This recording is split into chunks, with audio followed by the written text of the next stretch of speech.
Hello everyone, আশা করি আপনারা সবাই ভালো আছেন। আপনাদের সাথে আজকে কথা বলবো ৬টি উন্নত মানের পেঁয়াজের বীজ নিয়ে। যারা পেঁয়াজ চাষ করবেন আপনাদের জন্য খুবই গুরুত্বপূর্ণ, কারণ আজকের ভিডিওটির মাধ্যমে আপনারা বিবেচনা করতে পারবেন যে কোনটি ভালো পেঁয়াজ এবং কোনটি খারাপ পেঁয়াজ, কোনটি বাজার চাহিদা বেশি এবং কোনটির বাজার চাহিদা কম, কোনটি অধিক দিন ঘরে সংরক্ষণ করা যায় এবং কোনটি অল্প দিন ঘরে সংরক্ষণ করা যায়, কোনটি থেকে বেশি লাভবান হওয়া যায়, কোনটি থেকে কম লাভবান হওয়া যায়।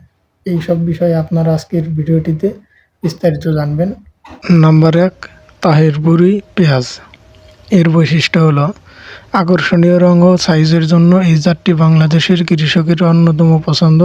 উচ্চ ফলনশীল এই জাতের তাহেরপুরি পেঁয়াজ অধিক ফলনশীল। উচ্চ মাত্রায় ভাইরাস সহনশীল জাতের মধ্যে এই জাতের তাহেরপুরি পেঁয়াজ অন্যতম।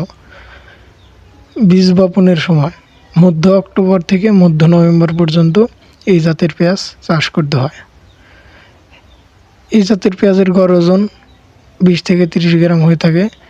এই পেঁয়াজ প্রায় সারা বছর সংরক্ষণ করা যায়। গোলাকৃতির ও আকর্ষণীয় উজ্জ্বল তাম্র বর্ণের। বীজ বপনের 85 থেকে 90 দিনের মধ্যে ফলন সংগ্রহ করে বাজারজাত করা যায়। এক কন্দ বিশিষ্ট হয়, অধিক মূল্য বিক্রয়যোগ্য। একর প্রতি ফলন 7 থেকে 8 টন। একর প্রতি বীজ প্রয়োজন হয় 3 কেজি। সব ধরনের মাটিতেই চাষ করা যায়। নাম্বার 2, মেটাল কিং পেঁয়াজ।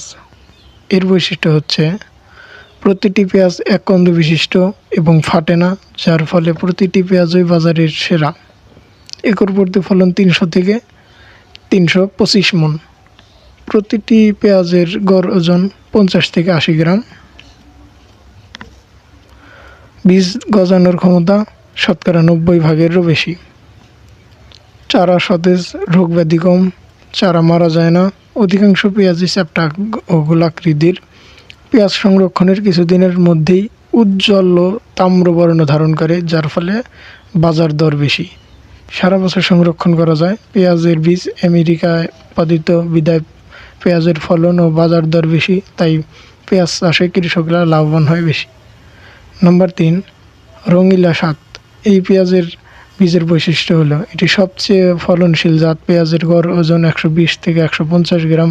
ক্ষেত্র বিশেষে কিছু কিছু পেঁয়াজ 170 গ্রাম পর্যন্ত হয়। শতভাগ পেঁয়াজ হয়, অর্থাৎ প্রতিটি গাছেই সম-আকৃতির পেঁয়াজ হয়। জমিতে সরাসরি ছিটিয়ে অথবা বীজতলায় চারা করে 45 দিনের মধ্যে চারা লাগানো যায়। পেঁয়াজের ঘ্রাণ, স্বাদ, ঝাঁজ হুবহু দেশি পেঁয়াজের মতোই। কুয়াশা, বৃষ্টি, রোগবালাই সহনশীল। 3 থেকে 4 মাস সংরক্ষণশীল। এই জাতটি কাঁচা বিক্রির জন্য আদর্শ। বিঘা প্রতি ফলন 150 থেকে 180 মণ। নাম্বার 4, ক্রস S80 পেঁয়াজ। এর বৈশিষ্ট্য হলো রোগবালাই সহনশীল। এই জাতটি প্রায় সারা বছর ঘরে মজুত করে রাখা যায়। এতে পেঁয়াজ ওজন কমে যায় না বললেই চলে। এক কন্দ বিশিষ্ট পেঁয়াজ, উজ্জ্বল তামাটে রং এবং চোখে ঝালা করে ঝাঁজে। জমির উর্বরতা অনুযায়ী পেঁয়াজের গড় ওজন 90 থেকে 110 গ্রাম। সবচেয়ে আকর্ষণীয় দিক প্রায় শতভাগ পেঁয়াজ হয়, অর্থাৎ প্রতিটি গাছে সম-আকৃতির পেঁয়াজ হয়। জমিতে সরাসরি বীজ ছিটিয়ে অথবা বীজতলা চারা রোপণ করে 30 থেকে 35 দিনে চারা লাগানো যায়। বিঘা প্রতি ফলন 100 থেকে 120 মণ। নাম্বার 5, লাল তীর কিং। এই বীজের বৈশিষ্ট্য হলো সারা বিশ্বব্যাপী সংরক্ষণশীল উপযোগী এই জাতের পেঁয়াজ। প্রকৃত ঝাঁঝালো স্বাদ, অধিকাংশ এক কন্দ বিশিষ্ট। প্রতিটি পেঁয়াজের গড় ওজন 50 থেকে 60 গ্রাম।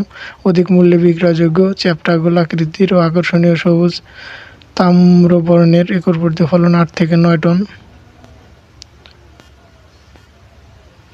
নাম্বার 6, বীজ ঘর 1 পেঁয়াজ। এটি হাইব্রিড পেঁয়াজ। এই জাতের প্রতিটি পেঁয়াজ এক কন্দ বিশিষ্ট এবং ফাটে না, যার ফলে প্রতিটি পেঁয়াজই বাজারের সেরা। খোসা মোটা, তাই বেশি দিন সংরক্ষণ করা যায়। প্রতিটি পেঁয়াজের গড় ওজন 50 থেকে 60 গ্রাম। একর প্রতি ফলন 14 থেকে 16 টন। বীজ বপনের সময় অক্টোবরের সময় থেকে নভেম্বর মাস পর্যন্ত বীজ বপন করা যায়। বীজ গজানোর ক্ষমতা 90% বেশি। সারা বছর সংরক্ষণ করা যায়। চারা সতেজ, রোগ ব্যাধি কম, চারা মারা যায় না। অধিকাংশ পেঁয়াজ চ্যাপ্টা ও গোলাকৃতির হয়।